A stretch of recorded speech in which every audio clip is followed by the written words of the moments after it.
Whenever you're ready. Sounds good.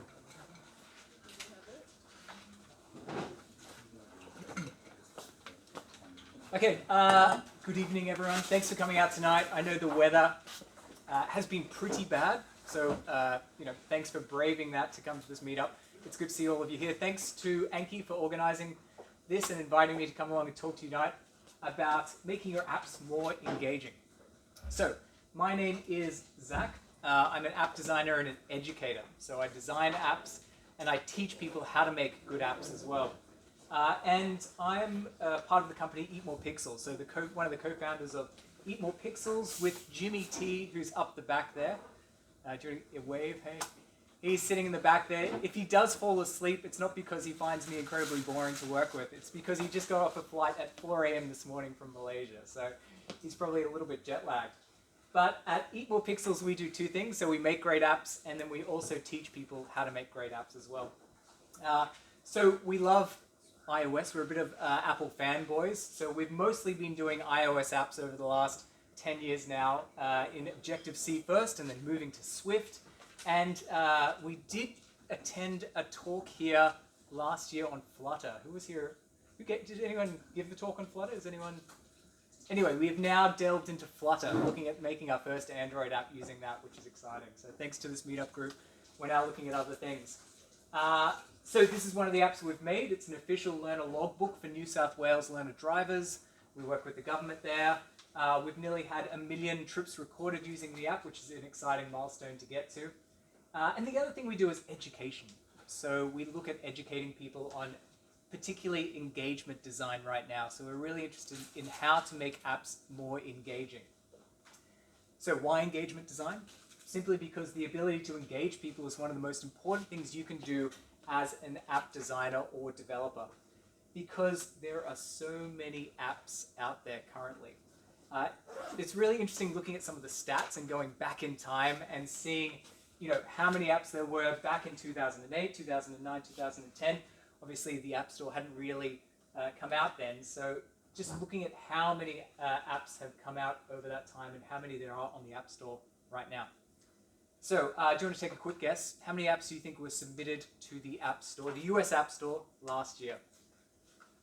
Anyone? 2 million? That's a lot of apps.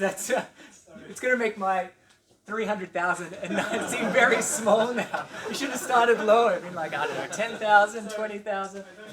Okay, so last year there were 397,000 or so apps submitted to the US App Store. So quite a lot of apps out there. There's a lot of people who make apps and who design apps. So that is roughly 33,000 a month, which is about 1,000 per day being submitted to the App Store, which is a lot of apps and a lot of competition. So as app designers and as app developers and people who are making apps and selling apps, how do you make your app stand out from everyone else's?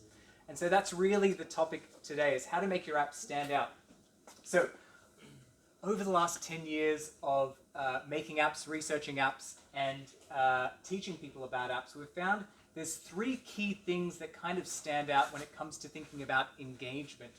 And the 3 things are looking at the value of your app, so what value your app provides, looking at the usability of your app, so how easy it is to use your app, and looking at how to nudge people to do things in your app, so how you motivate people as well. And so we've been calling these the 3 pillars of engagement, and they've been useful lenses, basically, to take each of these as a lens and to say, okay, let's look at the value of our app and understand what exactly we're providing to people. Let's look at how easy it is to use our app and how motivating our app is to use.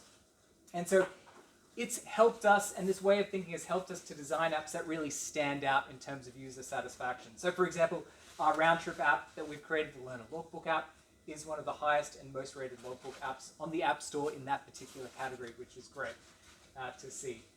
And I'll show you some of the reasons that we have managed to get over 200 reviews compared to some of the others which haven't hit. 112 is probably the other biggest one. And they have done a very similar design to us as well, Vic Rose. So it was interesting seeing that app come out. Anyway, the idea is just to introduce you to these 3 pillars or these lenses, and they can help you guide your app design and development, or to review your existing apps that you currently have out there. So let's go through those three things one at a time. The first thing is understanding your value. I watch the WWDC keynote each year with Jimmy. We sit down. We don't get up at 2 a.m. to watch it because that's too early. But we do watch it at about 9 a.m. And this slide both excites me and terrifies me as an app designer and as an app developer, because they're talking about all the new things that the latest version of the iOS will have in it and that you can add to your phone. So it's the apps that you make. So it's really easy to get distracted by this and all the new things that are coming out that you could potentially integrate with the apps that you make. And as app designers and developers, it's really easy to get lost within the app design itself. So the pixels and making code better, refactoring code, and trying to align things in a certain way that we can spend a lot of time being stuck in the code itself and with the app design. To the point where I think Jimmy spent a couple of days developing this one feature in the app that I want to show you. So it is the ability to have a license plate that swings as you use the accelerometer. So probably not the best feature or the feature that people are looking for, but still a fun feature that we've got in there. So it can be easy to get distracted by making fun things in your apps. And often it can be easy to forget that there is someone else at the other end of your app using it other than ourselves as designers and developers. So we aren't making these apps for ourselves, we're making these apps for other people to use. And what's interesting is these people are often invisible to us. So, as app developers, we push our app out there on the App Store, and we see these people generally as numbers, as download units, or in our analytics as people using our app for a certain amount of time, user retention, how long they're dropping off after a certain number of days.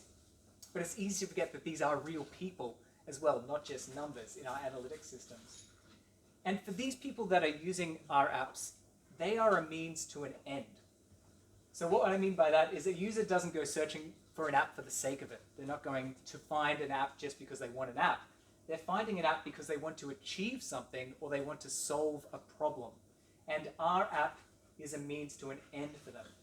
So the idea of this statement of there's an app for that, I find as developers and designers, it can get really easy to be focused on the app side of things rather than the that side of things. So looking at why we're designing apps in the first place. And smartphone technology these days is incredible. You can do so much with these smartphone devices. So for example, if I want to learn how to program, there's an app for that. If I want to share my cooking, my terrible cooking with other people, there's an app for that. If I want to get fit, there's an app that will show me how to get fit at the gym and track it for me. If I want to speak another language, I can download Duolingo and learn how to speak another language. If I want to find a job, there's apps for that. And if I want to practice yoga, there's apps for that as well. So all of this technology that we have here these days can do so many amazing things.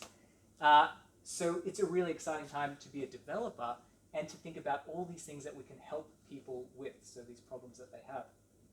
So when we're talking about value, there's three things that I find useful to think about with the apps that you create. The first one is, can people easily identify the value in your app or that your app provides? So what value are you providing to people, and can people easily identify that value? The second thing is, are you delivering the value that you promise? So if you're promising to deliver a certain type of value, are you actually delivering it? And the third thing is, can people easily share that value if they like it? So some simple ways to get started around these three questions. The first one is explaining your value clearly. I mean, this is a pretty obvious one, but being able to summarize the value of your app in a sentence or two is really useful, to be able to explain exactly what problem that you solve with your app. So, for example, our logbook, it's an official replacement for the paper logbook, and it automatically records your trips. That's it. That's the value it provides. So, official replacement and records your trips. And this value should be shared everywhere. So you should be sharing this in all your advertising, your website, your app store, and in the app itself. So it's very clear to people what value that your app actually provides. So having that consistent throughout all your different places. The second thing is to check in with users. So once people have downloaded and started using your app, to check in with them and to get feedback from them to make sure that you are actually delivering the value that you promise. So this could be as simple as having a feedback form or a feedback button in your app and allowing people to provide feedback. I know this seems very obvious, but just having these simple things in your app is a very useful way to get feedback. So encouraging people to give you direct feedback is always good. And another place to look is at the ratings and the reviews that you get online as well on the App Store. So these ratings will tell you if people are finding your app valuable or not. But the problem with these ratings is that a certain type of people usually gives ratings. And they're people who either hate your app, or it doesn't do what it wants them to do, or they really love your app. There's no really in between. So it's very difficult to get a wide range of feedback from users sometimes. So what we find very useful, and what's helped us get so many reviews for our particular app, is actually just asking people for reviews. I know it seems simple again, but every time we answer an email or have a support ticket come through, as long as we've had a good experience with them, we'll then get them to jump on and give us a nice review on the App Store. Again, it seems obvious, but just asking people for reviews or feedback can be very helpful. Another way you can ask people to rate your app is to do it in the app itself. Has anyone implemented this particular feature in your app? A couple of you? Yeah, so Apple makes it very easy. There's an SK Store Review Controller, which you can just implement, and then you have that rating pop up whenever you want to allow people to give you feedback.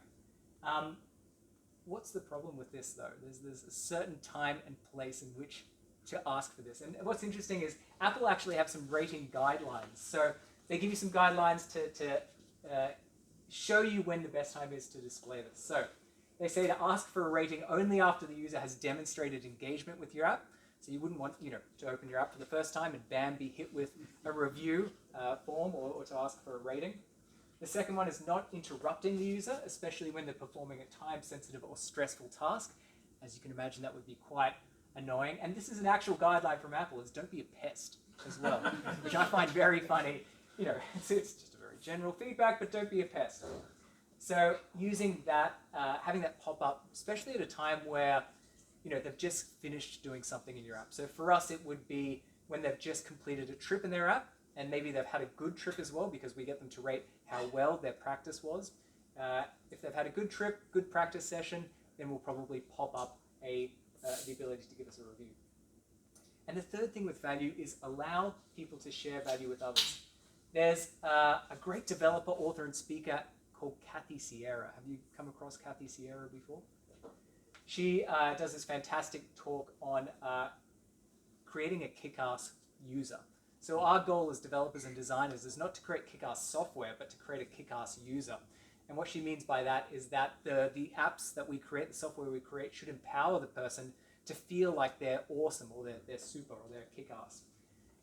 And so it's important to focus on encouraging this feeling. And once your software or app does make someone feel like a kick-ass person, then they're more likely to share it with others because they want to share this fantastic software. So I'm going to share one of my favorite pieces of software with you because I find this is quite nice. Down Dog is a yoga app. I just got into yoga recently. And this app is great because it makes me feel like I can actually do yoga. Yoga's really hard. I thought yoga was going to be very easy. It's not. It's actually very difficult. And I like this because it makes me feel like I'm good at yoga because they've got a beginner program and I can do it privately without anyone watching me do yoga as well. But it's a fantastic app because they create a brand new yoga session for you, which is different every single time from an ex-Google engineer. Again, sharing, so including the ability to share your app with others is super important, and there's ways to do that in apps these days very easily, such as using share extensions in Apple, and there's other ways in Android as well. You're going to see I'm very Apple focused just because I have a history of developing iOS apps. The final thing to think about when we're talking about value as well is to think about what's the value for you as a developer. So this is something we often don't think about as well, but if we're developing apps, what reason are you developing apps for? Are you doing it for money? Are you doing it to learn something? It's always important to think about the value for yourself as well when we're thinking about value quite holistically. So that's a brief introduction to value. The main thing is just thinking about the value that you provide to people with your app and how you communicate that, how you get feedback from them, and how you let them share that value. That's important. Okay, let's talk about usability. So usability is the second lens. So good usability is a necessary condition for survival on the App Store. People will leave your app if your design is difficult to use, if it is unclear what your design or your app offers, and if it's easy to get lost within your app. And the important thing is not to wait until after you've developed the app to start thinking about usability. Again, an obvious thing, but it can happen. And I've seen it happen not just with apps, but with many other things. I want to give you my favorite example of poor usability. So does anyone recognize what this is? It's clear.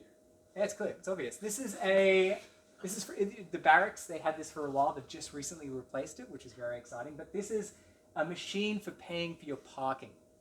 And I love the fact that, let's just walk through what's involved in paying for your parking. So we start down here, step 1, you can insert your ticket. Great. If we have any trouble, we can press this button for a sister. Someone's clearly peeled off, or this design has made it easily to peel off things. Okay, that's fairly straightforward. That's great. Okay, step 1 is halfway down on the interface, which is a bit weird, but let's go with it. Where's step 2? Step 2's up here. Okay, we can press the button for a receipt, but you can press this button for a receipt. This is interesting because it's kind of not really attached to this, but this is also an optional step. Okay, so we could skip that. Okay, let's go to step 3. We can insert coins slowly here, or insert credit card here, or insert notes here. Can you do both? Can you do multiple things? I don't know. But anyway, you've got 3 step 3s, which is wild.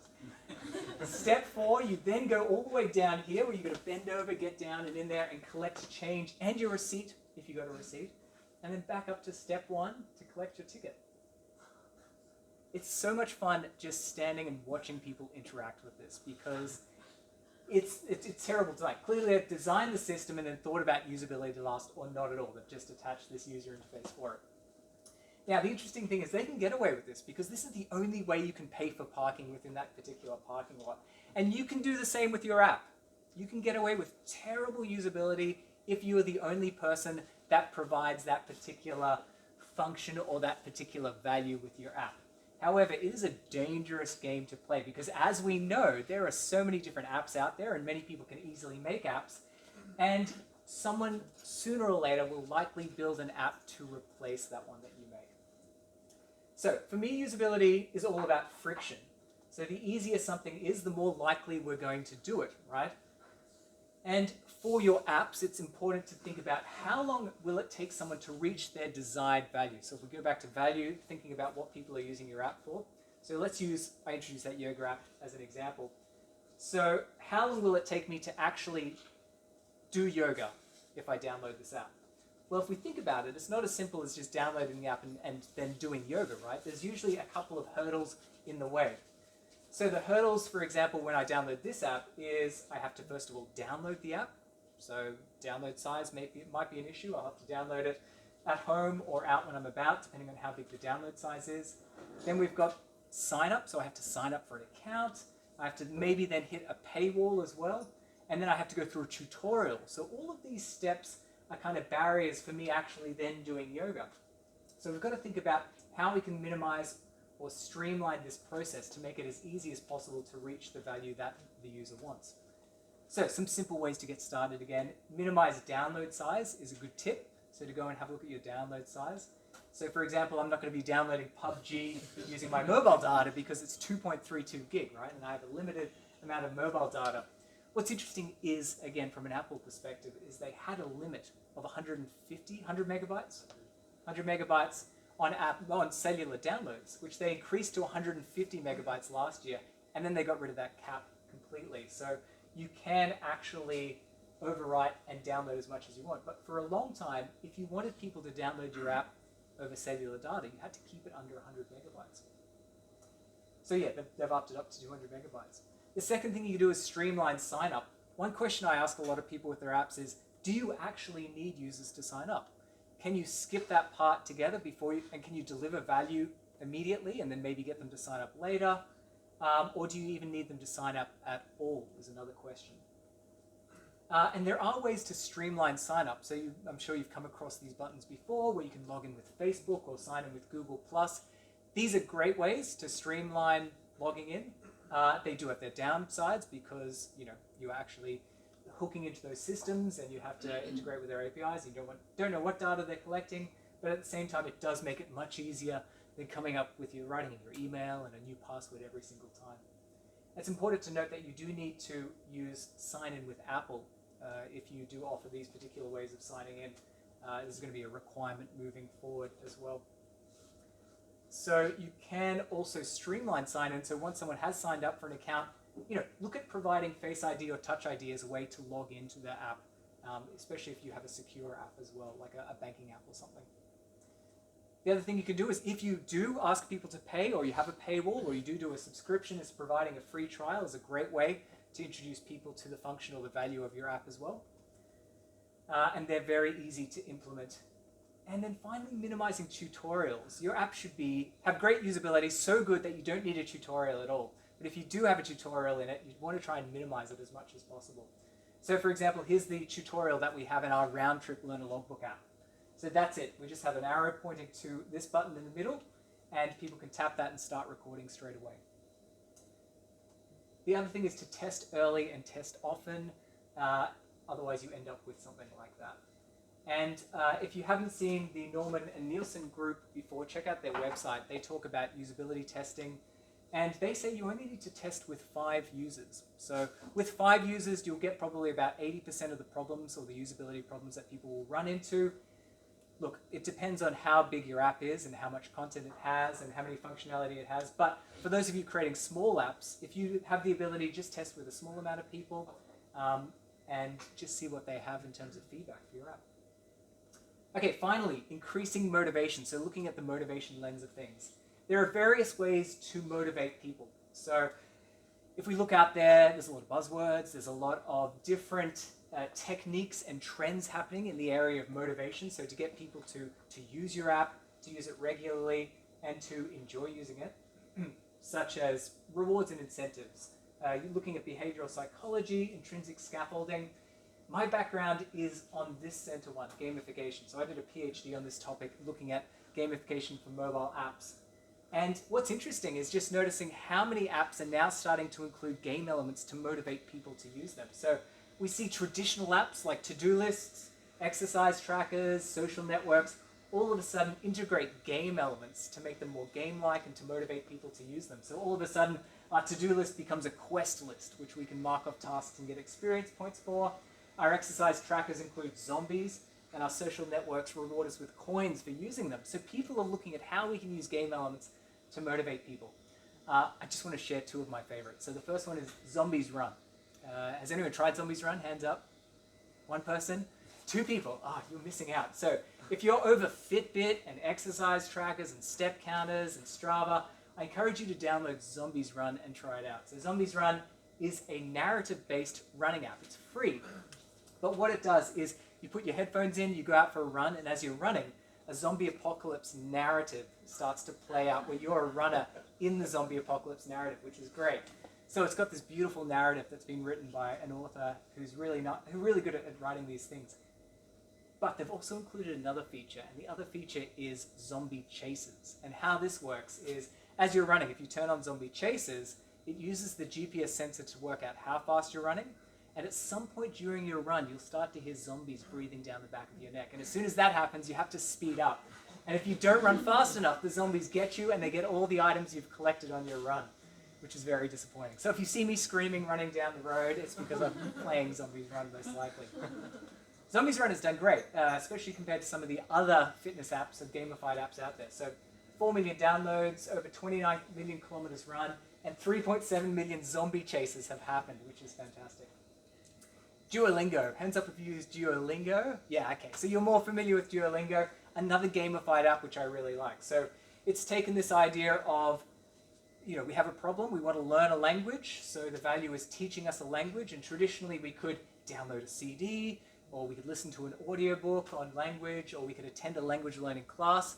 But these guys clearly saw, okay, well maybe there's another opportunity to teach people a language using an app, and so they developed Duolingo. It actually started for another reason, crowdsourcing translations, but that's a whole other story. But at the moment, it's quite popular for teaching people languages. And what they've done is they've created, as many of you probably know, these small bite-sized game-like activities where you complete those and you get to level up your particular language that you're learning. On top of that, they have other things, experience points, leaderboards, etc., to motivate you to use the app, to come back and to keep learning a language. And they have close to, or over 120 million users now, 19 distinct languages, including one of my favorites, Klingon. For all you Star Trek nerds out there, you can actually learn Klingon, which is pretty exciting.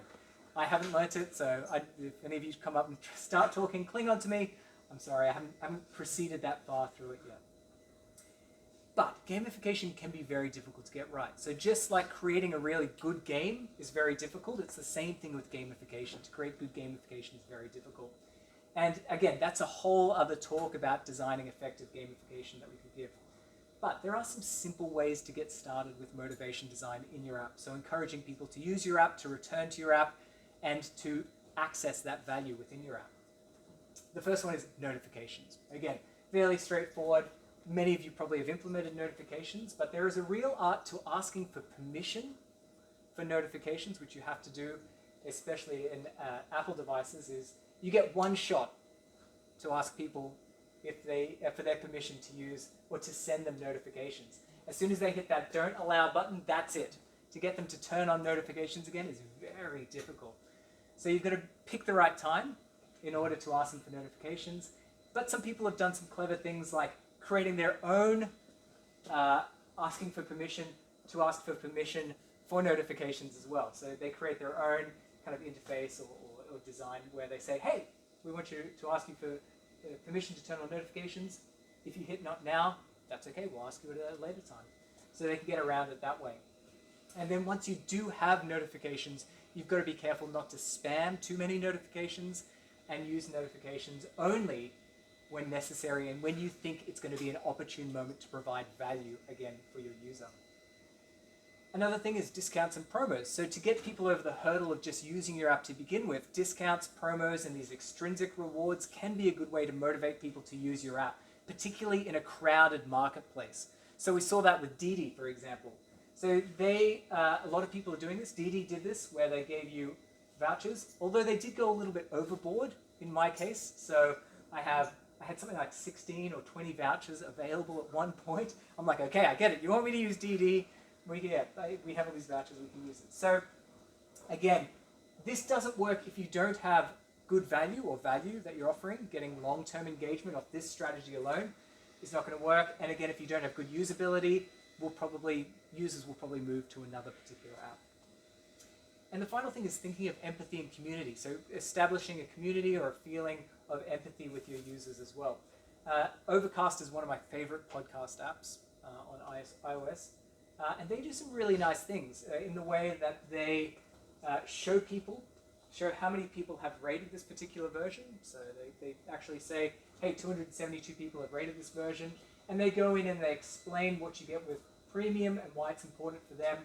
And they show you again how many people went premium this week, which is a nice bit of social proof and a nice bit of establishing a community. And we've integrated elements of that in our app as well. That's it. That's basically what I wanted to talk to you about tonight. So these the 3 pillars of engagement, these lenses which you can use. We find them very helpful in order to inspire your future apps that you're going to be designing and developing, and also reviewing your existing apps out there. That's it. If you do want more, we have this website, engagebootcamp.com. You can sign up there, and we're running engagement workshops in the future. We do it both internally in organizations, and we're looking at running some general workshops as well. But otherwise, just hit me up if you have any questions. So our email is on that website as well. That's it. Has everyone got enough pizza?